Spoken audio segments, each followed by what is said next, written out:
All right, welcome to the Questionable Calls podcast. It's a Saturday evening, a little after 6:30 Eastern time. Clark, got a lot going on. NFL playoffs coming up. College football championship game is tomorrow night. Last weekend of the NFL regular season is tomorrow. Huge game with the Dolphins and Buffalo playing on Sunday night. Excuse me. And so yeah, lot of topics, a lot to get to, a lot to talk about. So really excited. But first, we want to start off with the college football playoff games. We've got Michigan and Washington in the college football national championship game on Monday night in Houston. And first, I mean, let's go through the both games, Clark. So, I mean, the Alabama Michigan game. Look, I mean, Michigan has been. We've talked about it on this podcast. We've been concerned about Michigan the entire season. I always thought in the back of my mind, all right, I think this is a really good team, but I didn't know how good. A lot of these games they struggled against Penn State. Michigan didn't play a great game against Ohio State, even though they won, and then they kind of struggled against Iowa a little bit, even though Iowa had no chance to beat them in that game. So I was a little concerned how is Michigan going to play, but I thought they would be very good on both lines of scrimmage, and they were. And honestly, if it wasn't for some bonehead plays by Michigan, then I feel like they would have they would have won that game by more points. It wouldn't have gone all the way to overtime. But it was an awesome game. Like it looked like Michigan had complete control of it, especially in the first half. And then Alabama came storming back and pretty much owned the third quarter. And then when Michigan needed a drive down the field, they got it, and then they managed to hang on at the end. So it was I mean, as far as college football playoff games go, those were the best two games I think we've had in any year. I don't think we've had anything that competitive in both games that I can that immediately comes to mind. Usually at least one of them. Most of the time, both of them are blowouts. So I got to give Michigan credit for that win. They made some crucial mistakes that could have cost them, but they managed to hang on to win. So what are your thoughts on the game, Clark?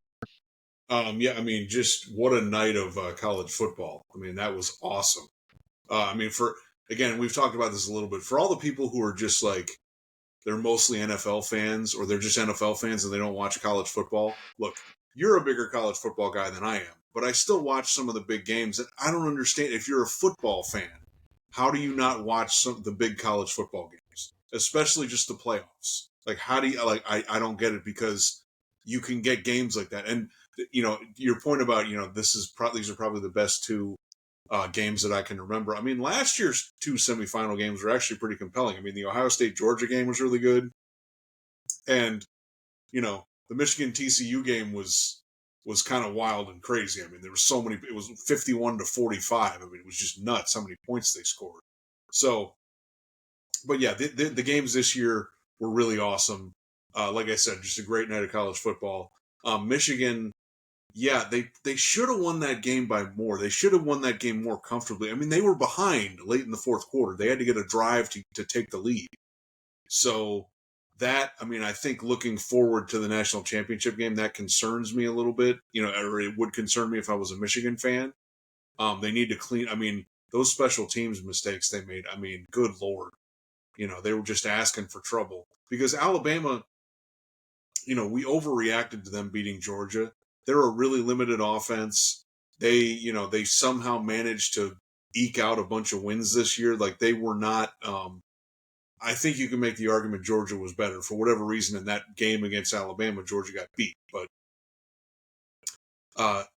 yeah, I mean Michigan they dominated on the lines of scrimmage. I think that bodes well if they do that again and they clean up some of those bad mistakes. I think they should beat Washington. I'm not saying they'll blow out Washington, but they should win the game. I think they're probably the best team in the country. But yeah, I mean, really exciting game.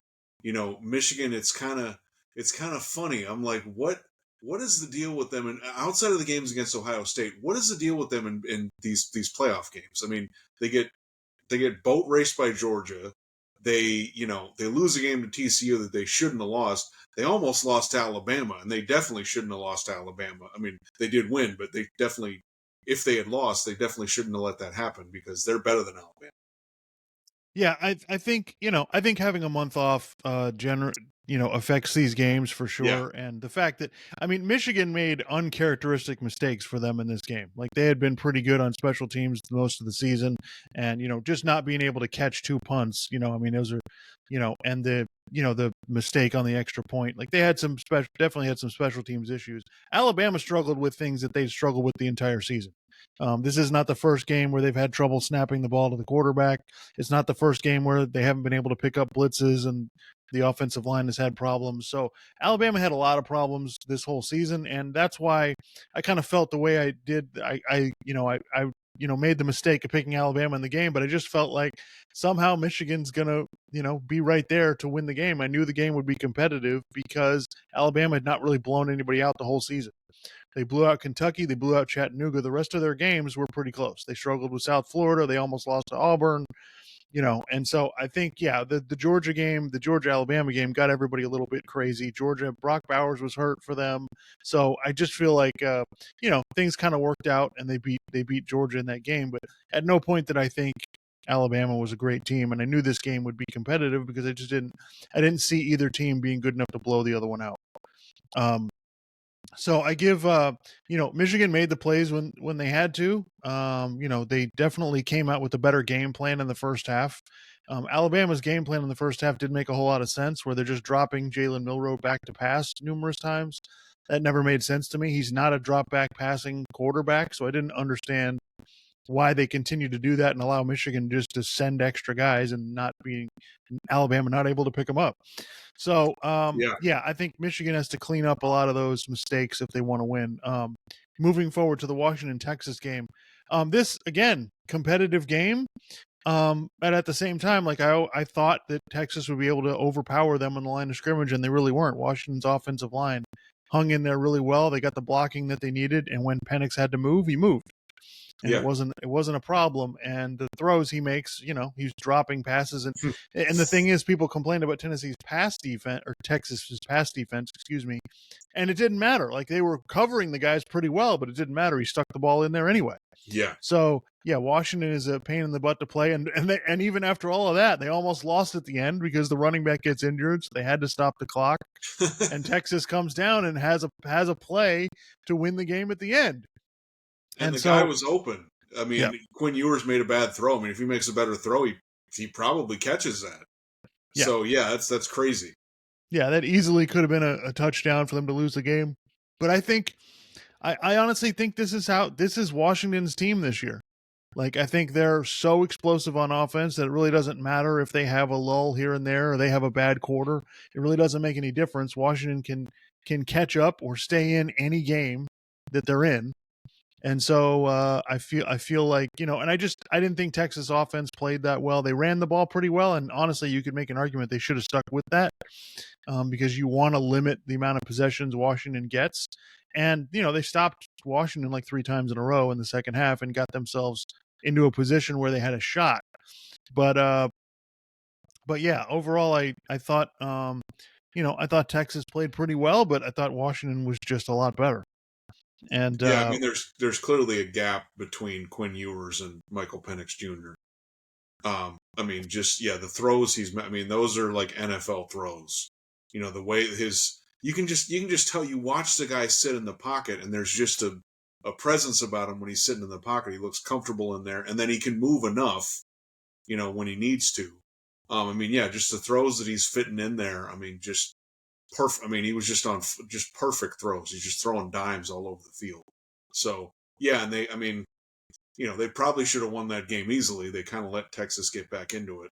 But yeah, I mean, but again, really competitive game, a lot of fun to watch. Really, it was funny because it was a contrast to the Michigan Alabama game because that was closer and offense was a little bit tougher to come by, and in the Washington Texas game, I mean, it was just up and down the field, back and forth, back and forth, back and forth, and then Washington kind of took control, and they let Texas back in a little bit.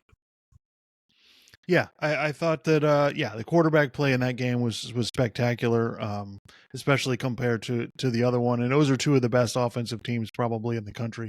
But Yeah, Texas problem was they couldn't get the ball to their two receivers as much as they needed to. And so I think you got to give Washington some credit defensively. I think they hung in there and made it a challenge for them.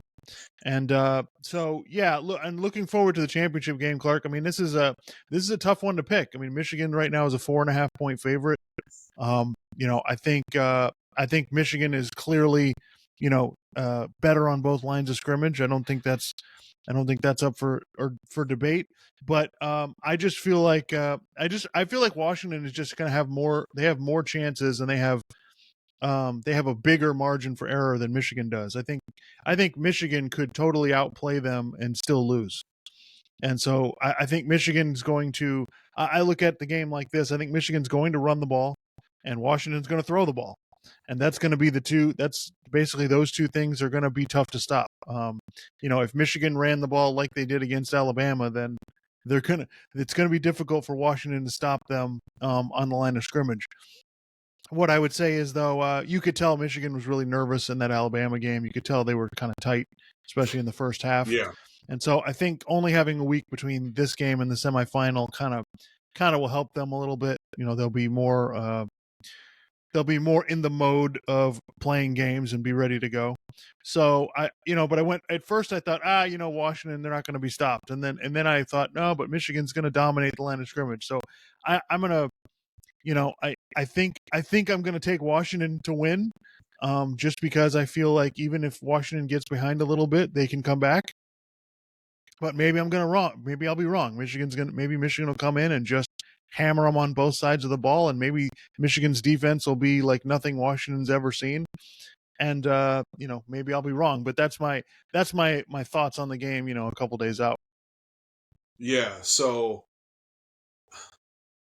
I mean, it's weird because I've been down on Michigan all year long, and like watching the Alabama game, I was like, okay, I think Michigan's better than them, and they may be the best team in the country just be based on the line of scrimmage.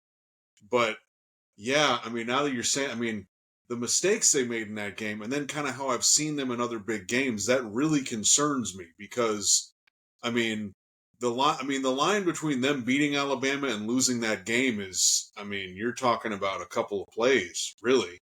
I Yep. mean, it's I, so so yeah. If Michigan kind of makes some of those mistakes, I mean, that may be all Washington needs. And I mean, the way Penix is playing, I mean, if he's gonna be throwing like that, because I mean, let's be honest, have they faced a quarterback like that? No, I think the initial shock in the first half for both these teams, Washington's not going to have played a team on the line of scrimmage that's as good as Michigan. That's going to be completely different for them. And Michigan's not going to have played a passing team that can throw the ball like this. The only Right. the only thing that I would say about that is, though, Michigan did play Ohio State last year with C.J. Stroud when they had a really dynamic offense, and they did a pretty good job against it. So it's not something that Michigan is that's completely foreign, but this is also a different level. You got 3 NFL receivers on this Washington team, and that's a whole different animal where you can cover them and it doesn't even matter. Right. So I think that as far as the mistakes go, I think I think Michigan will play a much cleaner game. I don't think I'm not worried about. I don't think special teams mistakes are going to be the problem. I think those are one-offs. I don't consider that to be something that's systemic to Michigan that they're going to struggle with. And I think a week of practice and having just played the week before will help.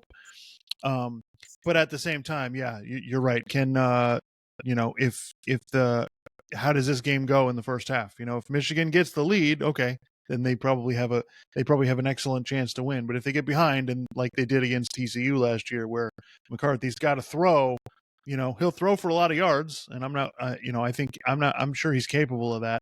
But then is he going to throw the ball into coverage and that kind of stuff? I don't think Michigan will allow him to do that. I don't think they're going to let him throw the ball 35 times.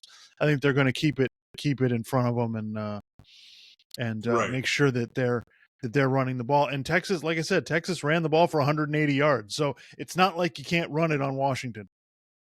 Yeah, I mean, and just so we're clear, like, I mean, it's not like we're Michigan fans or anything, but we were watching the game together, and I mean, the first play of the game, McCarthy throws an interception. We're like, "What the fuck are you doing?"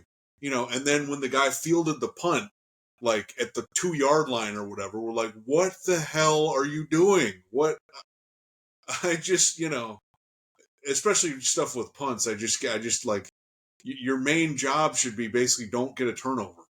Like and routinely we've seen this not just in college, I've seen this in the NFL too, where it's like, what the hell are you doing?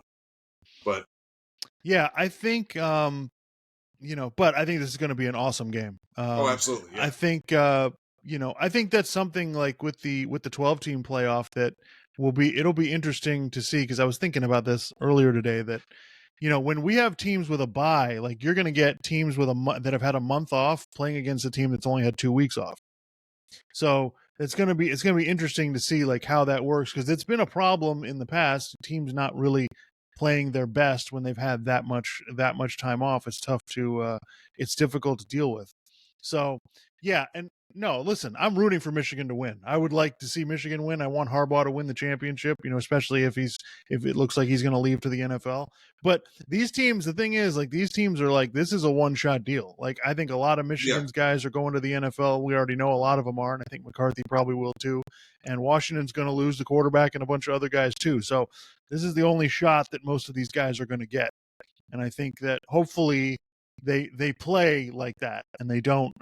This doesn't turn into teams just making ridiculous mistakes, because you want to see the best out of both sides. You want to see teams play their best in a competitive game, and not one team just falling apart and giving it away to the other one.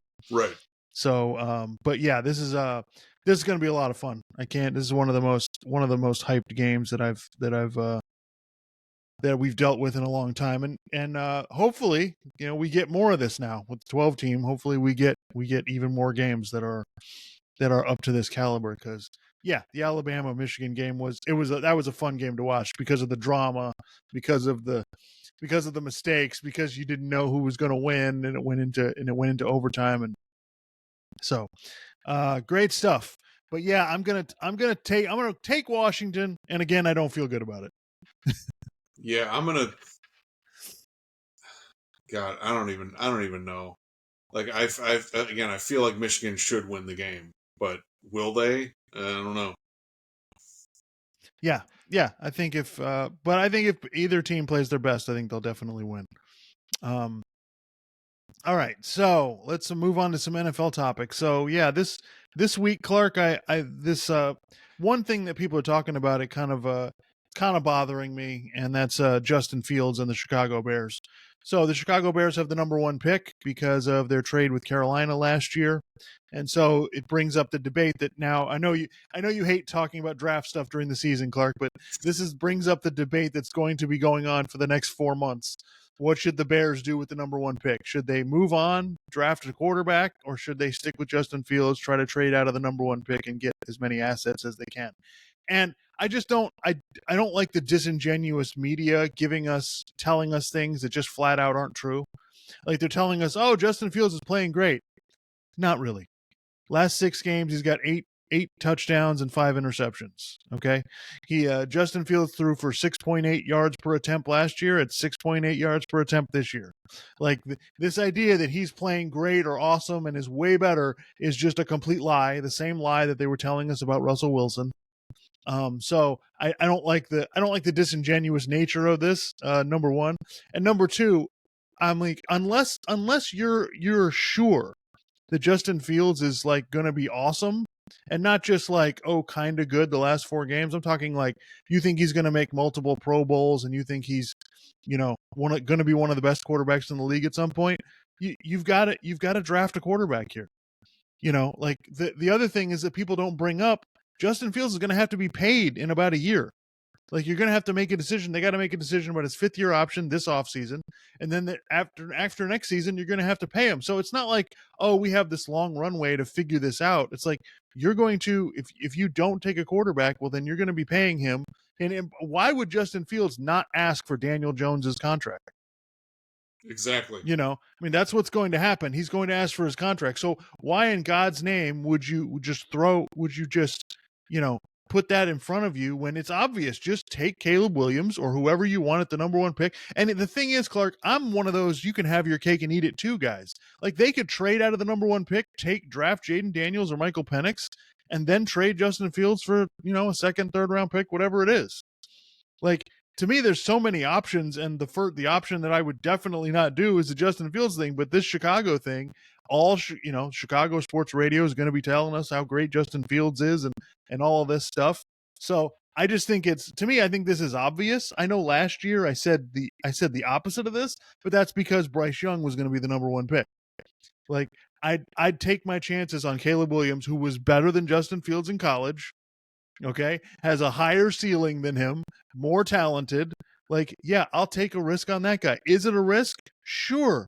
But I just don't see you getting, this stuff out of Justin Fields that you think you are. And and we've talked about this a million times. Once you pay the quarterback, your whole dynamic changes.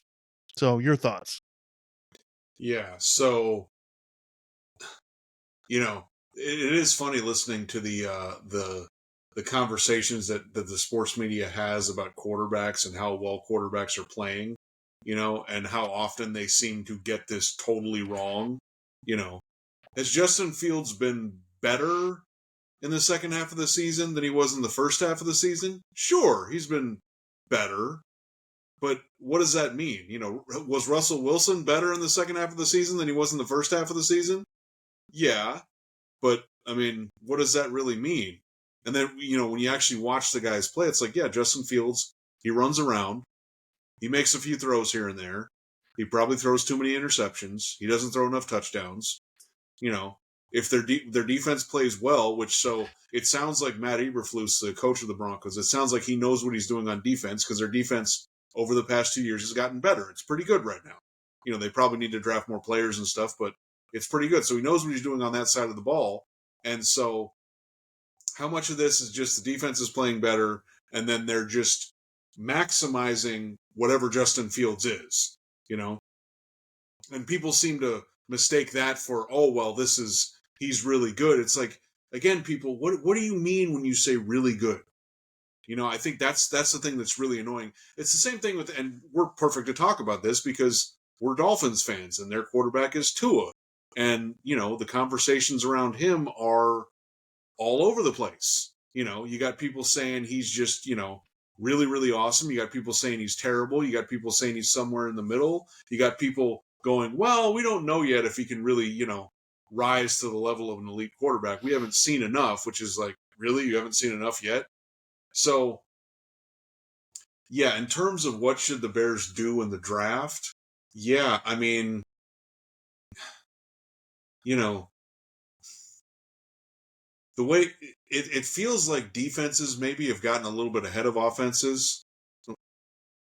Still there? Okay. Yep. Like I cut off for a second. It feels like defenses have gotten a little bit ahead of the offenses. Now, maybe that's just because we've had a bunch of quarterback injuries, but it feels to me like if you really want to have a chance to one day be a contending team, you need a really elite quarterback, not just some guy who's got some really cool athletic ability. No, you need a guy who's going to develop into somebody who can put the team on his back at different times and go win the game. And Justin Fields, that's not why the Bears are winning. Okay. And he's been in the league now. This is his third year. He's had a bunch of injuries. So, and you look at the draft, it's like, do you really want to? I understand that Justin Fields is more of a known commodity than these other guys who have not played a snap in the NFL. But a lot of these other guys in the draft, they seem like they're much better than Justin Fields. I mean, you watch Justin Fields play, he doesn't really read defenses all that well. And in terms of throwing the ball, he's not that accurate. So I don't understand why it is we'd want to go with him rather than these other guys who are clearly way more talented. Now, the thing you mentioned about trading down and drafting a different quarterback than Caleb Williams, okay, I could kind of see that. But yeah, this is again, like I said, the conversations that people have about quarterbacks feel really uninformed, and they're all it's a lot of hyperbole, where people it's the same thing with Tua. They're just oh, Tua's so awesome, and it's like, yeah, but how come when he plays good teams he plays terrible? What? It's like, well, I don't know about. It's like no. You got to really look at everything that's going on to make a judgment about how good is this guy, and then moving forward, what should we do? Should we keep this guy or should we get somebody else? Um, would it surprise me if the Bears kept him? No, I mean the Bears are terrible with quarterbacks. They've been terrible with quarterbacks forever. They've never had a really good quarterback. So maybe they will just keep him. I think that's probably the wrong move. Yeah, I think you've got you can't have the number one pick 2 years in a row and not take a quarterback. I just and the other thing is that you have to pay attention to here is if Caleb Williams goes to another team and is awesome, like you're getting fired. Like if you miss on this pick, and and that's the thing. Like, and I'm not saying that, oh well, this quarterback will be awesome, and I'm not like saying, well, Caleb Williams is going to be great. I don't know that. I'm just saying, like, to me, I'm drafting a quarterback, and I'm moving on. I'm taking, because as far as asset management goes, it's really the best thing to do. I know that, and I mean, yeah, trade down, and if you like one of the other quarterbacks, take one of them. I don't really care which one it is, but to me, you've got to take one of them. I just don't see how you can go forward, and this is the problem with quarterbacks in the NFL now, Clark. The value of the quarterback position has become greater than the people playing it. That's the problem. How valuable quarterback is more. It's more valuable than Tua or Justin Fields or Kirk Cousins or a lot of these other, Dak Prescott, a lot of these quarterbacks. The value of the position itself, it's just so that you need a good, you need a good quarterback to do anything in the NFL. And so this is one of the problems with the NFL going, more towards offense and more towards quarterback value, is that if you don't have one, you have no shot. And that's more true now than it ever has been.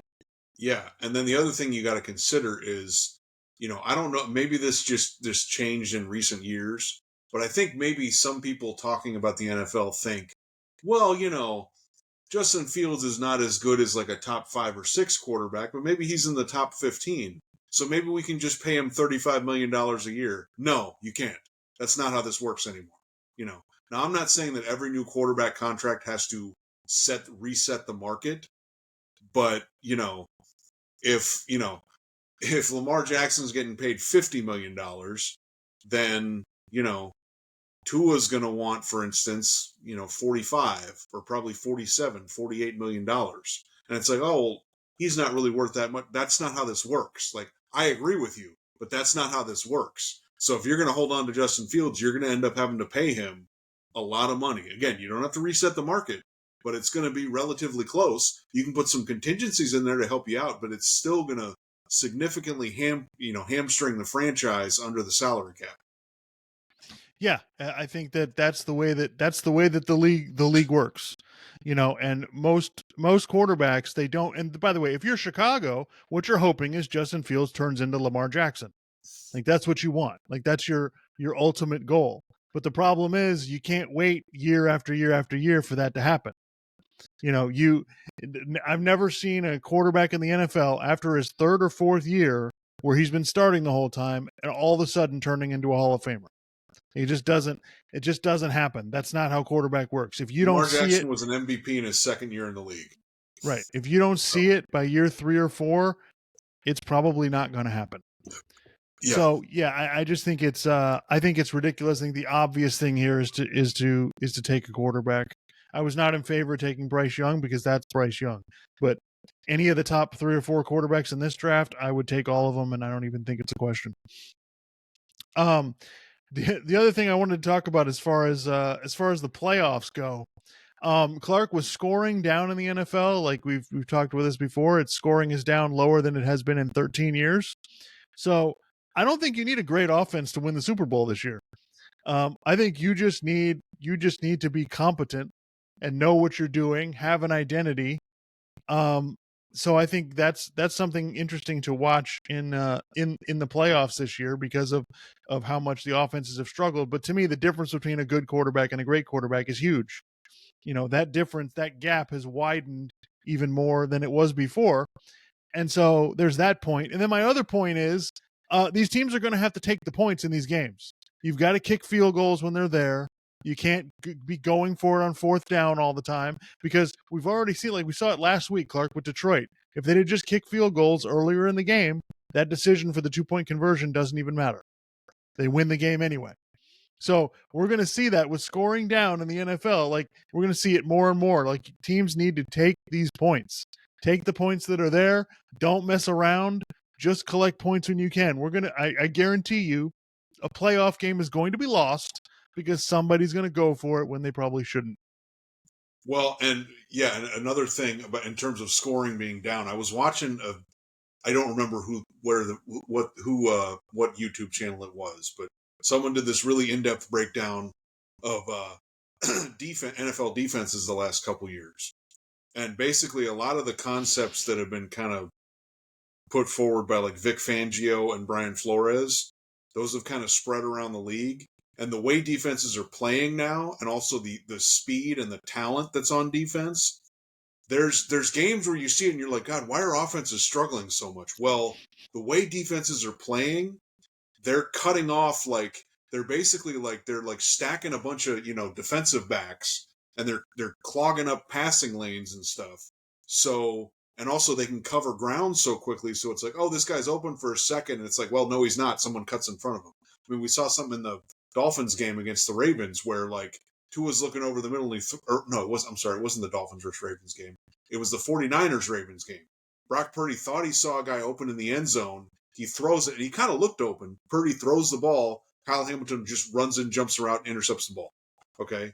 And so there's defensive backs everywhere, and they're also cutting off the checkdowns into the flat. Or if they don't cut it off, by the time the running back catches the ball and starts running forward, he's got 2 or 3 guys around him, and they tackle him. And so he doesn't get a big gain. And so one of the points in the video was making, which I thought was really interesting, was he was like, teams need to start running the ball more. Because the way this defense is, it is vulnerable to running the ball. But the problem is coaches don't want to run the ball as much. They'll run it a little bit, and then they stop doing that. And then the other thing was he mentioned quarterbacks should start taking the snap from under center instead of in the shotgun. Because if you get it under center, you could do a 3-step drop and throw, and that's a lot faster than the shotgun because the ball has to get to you, and then you step back and throw, and that gives the defense enough time to, Now, again, I'm not saying this defense is perfect because it's predicated on, the defensive backs sort of reading stuff and making sure to pass off receivers to, the safety or the linebacker or whatever. But it was kind of interesting, and then you watch games and you're like, okay, I see why that kind of makes sense. So in terms of offenses, it's like, yeah, they need to take the points. But the problem is the way these coaches are now, they're going by analytics. They're not, a lot of them aren't just going to take the points. But we know Andy Reid will take the points. I'm trying to think of other coaches who are like a really, Kyle Shanahan doesn't seem to just go for it, insanely much on fourth down. Like he'll go for it sometimes, but he seems like he's more inclined to, take the points. So yeah, that is going to be kind of an interesting thing throughout the playoffs to watch. Yeah, I think teams are going to. I think coaches are going to have to stick with the run. I think what you said about the shotgun is really important. It's a lot easier to run the ball from under center. It gives you a lot more options with your offense, and I think you see the smart teams do that, and it drives me nuts in college when these teams we're going to run the ball, but they do it from the shotgun. It just I know that you're trying to stay in shotgun to try to make them think you're throwing, but it severely limits how well you can run the ball. So I think that's what I think is going to make these playoffs really interesting, Clark. The other thing I wanted to talk about was that I know the all these people in the media, were down on the Buffalo Bills and telling us, "Oh, the season's over, forget about it. They're not going to make the playoffs." Well, as we predicted, Clark, Buffalo is sitting here 1 game away. If they beat the Dolphins, they're going to be the 2 seed in the AFC. And I just want to point out that Buffalo and Kansas City, it's not true. I think today it changed, but the other day, Buffalo and Kansas City had the same odds to win the Super Bowl. So while everybody thinks Kansas City's this unbelievable team with Mahomes and all of this stuff, and Buffalo's done, no, Buffalo's not done. Buffalo's in pretty good. They need to win this game, but we'll see how it goes. But the Steelers, again, we're recording this on Saturday. The Steelers are ahead by 7 points late in the fourth quarter. If the Steelers if the Ravens were to come back and win, then I think now it's 17-7 Steelers. If the Ravens were to come back and win, I think the Bills could still make the playoffs if they lose to the Dolphins. But I think with the Steelers winning, that kind of They they need have to beat the yeah, Dolphins. they need Jacksonville to lose. If Jacksonville Oh, that's right. wins, then Buffalo has to win to get into the playoffs. Right. So yeah, they still it's just funny how this worked out. Buffalo could miss the playoffs. They could also be the 2 seed and get Yeah. to play 2 playoff games at home. So that's pretty wild. I'm not again, I don't put Buffalo in the category of I think they can win 3 playoff games, but could they win 2? Sure. If they beat Yeah. Miami tomorrow night, could they win 2 home games and get into the AFC Championship? Yeah, they could. Like it's all so that's going to be the fun part about these playoffs, Clark, is that they're going to be wide open. I don't have a read. I mean, I would take if you're asking me if you put a gun to my head, I would take Baltimore and San Francisco and let you have the field.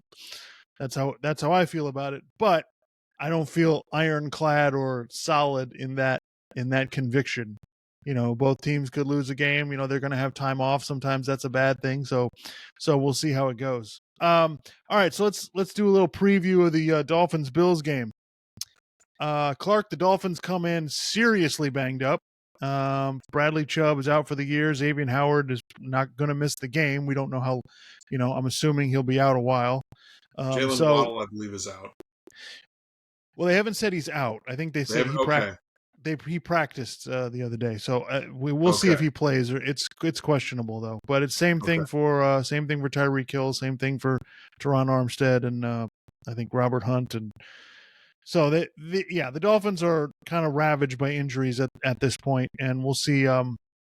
After getting absolutely destroyed by Baltimore, it was just that game was bad on several levels. The Dolphins get blown out would be one thing, but they're with how banged up they are. We'll see how it goes. Buffalo comes in. They haven't really looked good the last couple of weeks, but they've managed to win. And so this is as I was talking to a friend of mine that's a Buffalo Bills fan, both teams come into this game limping severely. So we'll see. We'll see how this goes. But my initial take on this is that the Dolphins are going to have to win this game with their offense because I don't think their defense is going to. It's certainly not going to be in tip top shape, and it's certainly not going to be prepared to play at a really high level. So, and I think they're going to have a hard time with Josh Allen because they always have.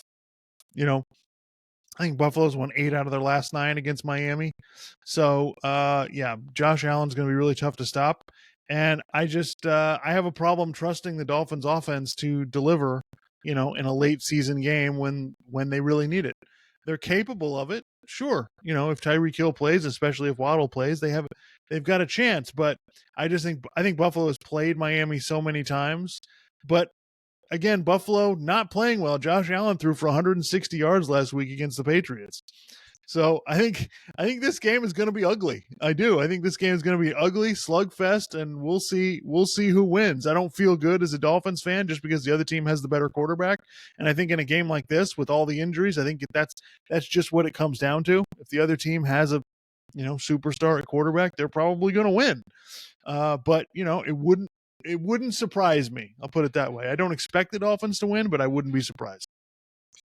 Yeah, so I think maybe earlier in the week I thought, oh, the Bills are going to blow them out. I've totally come off that.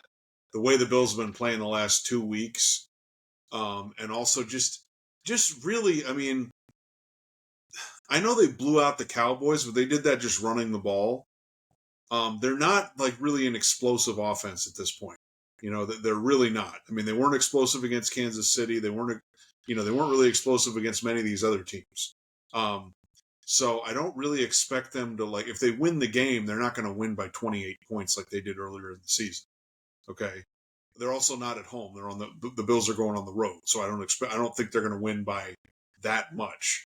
But it just comes down to, well, if it's going to be an ugly game, do you trust Tua to win a game like that? I really don't. And I mean, at this point, McDermott's a smart guy. He knows how to play the Dolphins. Right. He knows how to pack the middle of the field. and cut off what Tua wants to do because he has no counter move. He can't throw deep outs. He can't throw, a bunch of go routes down the sideline. And also we'll see if Jalen Waddle plays. I mean, if he doesn't, whatever. I mean, I did see. By the way, I don't know if you saw this. There was a news story. Tyreek Hill had like a fire at his house or something like that. I guess everybody's okay, but anyway, when they're showing the footage of him outside his house, he had like a walking boot on, which is probably related to the injury he suffered in the Titans game. So, yeah, no, it doesn't feel like anybody on the Dolphins is really 100%. They had a bunch of offensive line injuries. I don't know who all of them is playing.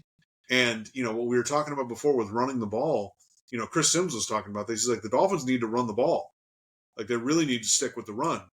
Is McDaniel going to do that? I don't really have a lot of confidence that he will. I mean, last year against the Bills at the end of the year, if they had just run the ball a little more, they probably would have won the game.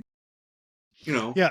So, they've been much better running the ball this year, though, and I do think they'll come in and the game plan that they had, especially before they played the Ravens. Like I do feel like the Dolphins will try to run the ball and keep the game in front of them, and so I think they'll do their best to protect. I mean, one of the things that I'm getting frustrated with is that it seems to be that like. In a lot of these games, the Dolphins will come in and maybe the other team, I don't know if they're not prepared or they're just kind of waiting to see how Miami's going to play. Like the Ravens, it took them a couple series and then they packed the middle of the field and then that was it. The Dolphins really didn't have a shot after that. So I don't, but the problem I have is that once defenses start doing that, Tua, dude, you can't try to throw some of those passes over the middle. Like, it's just too hard to kind of fit stuff in there. You don't have a power arm. So, at that point, you need to kind of, in terms of either running the ball, doing some other quick stuff out of the backfield or, other things like that, you need to kind of manage the game a certain way to kind of get through that. Because like I said, Tua doesn't have a counter to if you're going to take the middle of the field away. He's not athletically, he's not going to run around and create plays. So, we'll see how that plays out, but I don't have a lot of confidence that the Dolphins can win the game. I mean, literally, it seems like the only way the Dolphins can beat the Bills is if the Bills beat themselves. Which could happen. It could happen, yeah. So we'll see. Josh Allen's been known to throw some uncharacteristic interceptions. So, that's how I look at it. Like, I look at it from Buffalo's perspective. If Buffalo plays their game and they play well and they don't make a lot of mistakes, they're going to win. Yeah. But Buffalo hasn't been playing mistake-free football.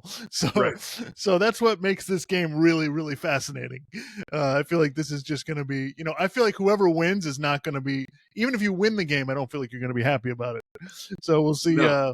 We'll see how this goes. But that was all I had, Clark. You wanted to go over some comments that we had from our YouTube page. Oh, right. So let me see. So we did the last podcast we had a segment. We were talking about Russell Wilson and obviously what happened with his contract situation and the fact that he's sitting out. He sat out the game last week and he's going to sit out the game this week. They're holding him out because they don't want him to get hurt because they don't want the part of his contract to become guaranteed. So anyway, the video about Russell Wilson, what's this person's name? Zeta Clemens 1097. So Sean Payton is such a genius, and he had to dumb down his offense for slow Russell Wilson. Sean and his mastermind had an elite QB for 16 seasons, correct? Only one Super Bowl appearance win to show for it. 4 of Sean's seasons were under 500, one season at 500. The talent level, including offensive line, isn't great at all. Shannon Sharp and Steve Sims, maybe you mean Steve Smith, I'm not sure, doesn't think the wide receiver tight ends are good. When coaches aren't that great, should we lower their pay? So, first of all, thanks for the comment. Thanks for listening. Please subscribe if you're not already subscribed, and we appreciate you. Continue listening. Yeah, I mean, if a coach does poorly, should the coach get fired? I mean, yeah, sure. I think coaches should sometimes get fired, but I think you're kind of making the point like, well, what Sean Payton couldn't figure out how to play with Russell Wilson. Like, isn't that on the coach? Well, no, I mean, Sean Payton did figure out how to run the offense with Russell Wilson. That's why you saw a bunch of screen passes, not throwing the ball that much. They tried to run the ball more. And then something else people keep forgetting. During that stretch when Denver was playing pretty well, they were getting a bunch of turnovers on defense. And a lot of times that tends to happen with mediocre teams, like they go on a little run. That's because their defense is playing well. And Russell would hold on to the ball forever and just, not throw the ball well, that prevents you from throwing interceptions, And then also I'd hear plenty of people. I heard Mark Schlereth and a bunch of other people saying that, it seems like every game Russell Wilson leaves 5 or 6 throws on the field because either he doesn't see it or he doesn't turn it loose. And those could potentially be big plays. So I can understand criticizing Sean Payton and being like, well, how good is this guy? He's only won the Super Bowl once. And yeah, they did have some down years in New Orleans. But I don't think that the reason Russell Wilson is playing poorly or subpar is because of Sean Payton. I just think that's Russell Wilson, he's on the decline of his career and he's just not very good anymore. Well, the problem with that argument is the proof's right in front of you. Last year, they didn't have Sean Payton. What was Denver? Pretty bad, right? That's the first 5 or 6 games of the season, what were they? They were 1-5, right? So what do you think the improvement is due to? You think Russell Wilson all of a sudden after a year and a half got better? Or do you think maybe Sean Payton really helped him out and that made you know what I mean? So we can't go from, we're not this Russell, the evidence against Russell Wilson is not like one thing or a few weeks. This is an entire season last year and an entire season this year. And so what do you think the improvement, that Russell Wilson's had in the second half of the season, what do you think that's due to? So my argument would be, yeah, it's the coach, because I know the coach is calling the offense. So yeah, I mean, I've heard a lot of criticism of Sean Payton, and I get some of it. I understand some of it, and how, if you think Russell Wilson's been mistreated, I get it. But the on the field stuff, that doesn't lie. Like that's fairly easy to figure out. It's not real complicated. And that's why they're trying to get rid of him. And if it were true that Russell Wilson is playing great, then why are they trying to get rid of him? Right. Anyway, I mean, hey, we appreciate the comment. We appreciate you listening. Make sure to subscribe if you're not already subscribed. We did get one other comment. It was about the Festivus episode. Oh, where is this playing? So we got a comment on the Festivus episode. Let's see, from Dr. Thanks for the comment. We appreciate it. Grievance: players winning an individual award and then claiming to be humbled by this honor. They're never actually humbled. This is as big as their egos get. Why does this phrase keep getting used? Yeah, that's a good. I don't know. That's a good grievance, because yeah, it's they try to act like. I mean, I always get annoyed when they're like, "Oh, I don't really care about individual honors." Yes, you do. Like, stop. Come on. We know you. We know that players will get mad if they don't win the MVP and they think they should, or when they don't make the All-Star team and they think that they should have made it.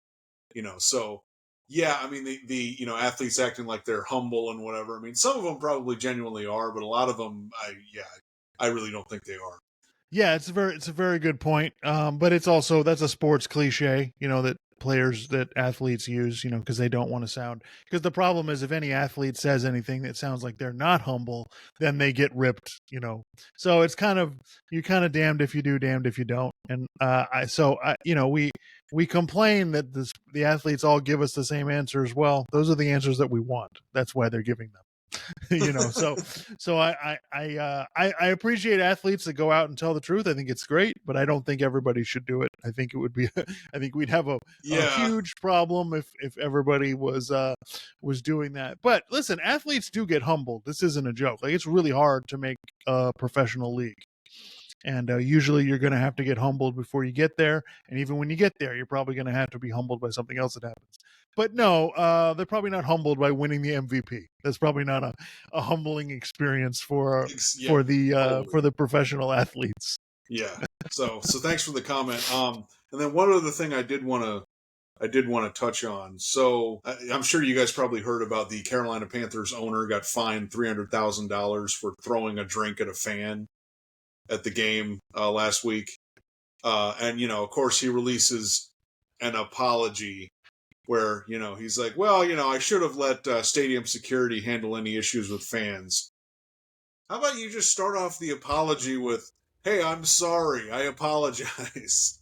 How about you just take a little bit of accountability? I mean, but one of the things I was thinking about earlier is that, if billionaires and sports team owners and really powerful people think that they're so different from the rest of us and they should be treated differently than the rest of us, okay, that's fine. But then with that comes the expectation that hey, you can carry yourself like an adult and not throw your drink like a frustrated 9-year-old when your team sucks.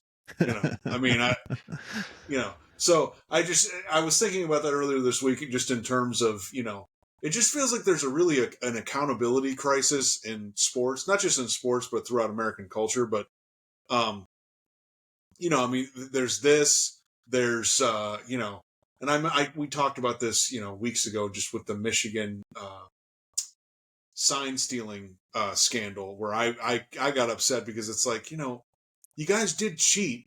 I mean, how about you just admit you cheated and take responsibility for it? But no, it just becomes, well, this is another thing that people are using against us, and we're all going to band together, and it's us against the world. And it's like, well, yeah, but you guys cheated. Like, it's not the world against you. The world's just calling you out because you did something wrong. Like, it's about taking accountability.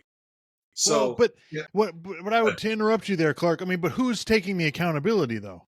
Like Connor Stallions cheated, right? All right, is Jim Harbaugh supposed to apologize for? Like the players didn't. The thing that I think about this thing in college football that's different is the Michigan players didn't do this.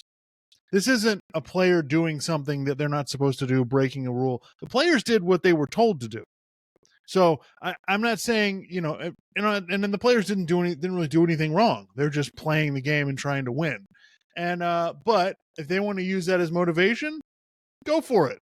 Like I'm fine with it. You want to use that as but is there merit to it? Of course not. yeah, But it's just a psychological game that teams play. And but yeah, what I have a problem with is the media people who are like want to just blow this off and act like, oh well, it doesn't matter at all. Now listen, I don't think they won those games because they cheated. I think that's nonsense. And I right. don't think it That's has a anything, straw man argument. it has nothing to do with Michigan winning the national championship this year. To me, it's irrelevant. But we can't just go, oh well, it has no effect on anything, because it does. They're going to be punished. The school is going to take, they're going to have some kind of thing taken away from them, or something is going to happen because of it. So we have to acknowledge this is a situation that has to be dealt with. We can't just blow it off and go, well, it doesn't matter. you know and that being said, we're not going to come on here after Michigan wins a national championship and talk about cheating. I'm not going to do that, because they won the championship because of their merits on how well they played, not because they cheated. So, Right. Yeah, this absolutely. is Yeah, that this is that kind of this is how it works. Like, some people are going to say they cheated, some people are going to say they didn't, but you know what? The players are all going to hold up the trophy if they win the championship Monday night, and that's all that matters. Yeah, I guess I'm just really endlessly frustrated with the straw man argument that, like, Colin Cowherd and other people keep bringing out. Oh, well, you're just saying they won because they cheated. No, I'm just pointing out that they cheated. They got caught. Okay. As far as how widespread it was, we'll figure that out over the next couple years. But I'm just pointing out that they cheated. And like the thing that gets endlessly frustrating to me is that there seems to be this thing where powerful people just basically go, well, we're just going to do whatever we want and whatever we can get away with. And then if we get caught, we'll just deny it and then just ignore it and then not take accountability for it. It's sort of like the Facebook motto when Facebook started. It was move fast and break stuff. So it's basically like, just do whatever the hell you want. If anything breaks, we'll just we'll deal with it later. And we'll just try, maybe we'll apologize later, but we'll just kind of keep moving forward and doing whatever we can get away with, and then just, whatever, if we did something wrong, okay, fine, whatever. So that just becomes kind of endlessly frustrating to me, that it's just not something that I want to promote. It's like, like, oh, well, why do you think that, uh, why do you think that, certain programs are just more successful than others, or certain businesses are more successful than others? yeah, I'm sure there's some hard work and dedication and talent and all kinds of other stuff that goes into it. But can we at least acknowledge that sometimes, people get ahead by just, kind of either breaking the rules or coming really close to breaking the rules, and then sometimes people get caught and sometimes they don't. And then the people that don't get caught, we go, oh, well, they're just smarter. It's like, well, not really. Yeah, sports is not the place to look for integrity, unfortunately. This podcast is not all about integrity. Unfortunately, we try to have some good integrity on here, but we're talking about people who don't seem to possess it, and it doesn't seem to matter to them. So yeah, I agree with you. There should be some accountability taken, and Michigan would be better off just saying, "Yep, all right, we did this, whatever."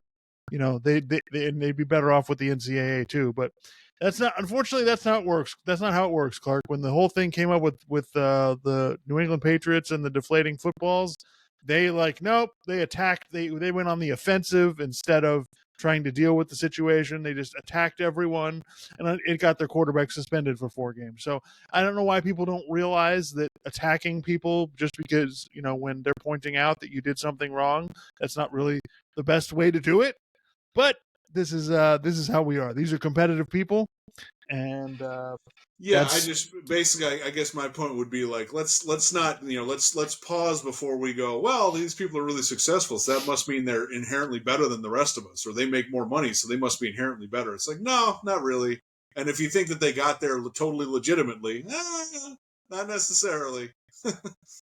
Yep. So, all right. So yeah, we're looking forward to. I mean, Clark, I'm so looking forward to tomorrow. I think it's going to be a great final NFL Sunday, even though 8 of the games don't matter. But I do believe, but it still will be fun to watch, and especially the teams trying to play spoiler. And I can't wait for the playoffs, and can't wait for the national championship game. Clark, it's a good. This next month is a hell of a time of year for sports fans. Yeah, I think the next podcast I'll have to do like the final like regular season rankings. I mean, look, I think it's pretty clear the Ravens are the best team in the league. It's probably going to be the Ravens and the 49ers, but I had 6 teams on there as for, 3 through 6 I don't know, I'm going to have to figure that out. That's going to be fun. And the other thing is, what are you going to say when the Cowboys are in the NFC Championship game, Clark? What are you going to say? I'm going to say, a broken clock's right twice a day. So you know what? Shit happens. What are you going to do? Yeah, they're not going to be in the Super Bowl. I maintain that they're not going to get in the Super Bowl, and they could still blow it before the NFC Championship game. They could lose tomorrow to Washington. Watch. They could lose tomorrow. I am 100% confident the Cowboys will find a way to lose because that's what they do. There is no doubt in my mind they will figure out a way to screw this up. They've got a really nice situation, but they'll figure it out. Yeah, I'm sure. All right, folks. Thanks for tuning in. Everybody have a lovely weekend. Enjoy the final NFL Sunday of the regular season, and we'll be back to talk about all of it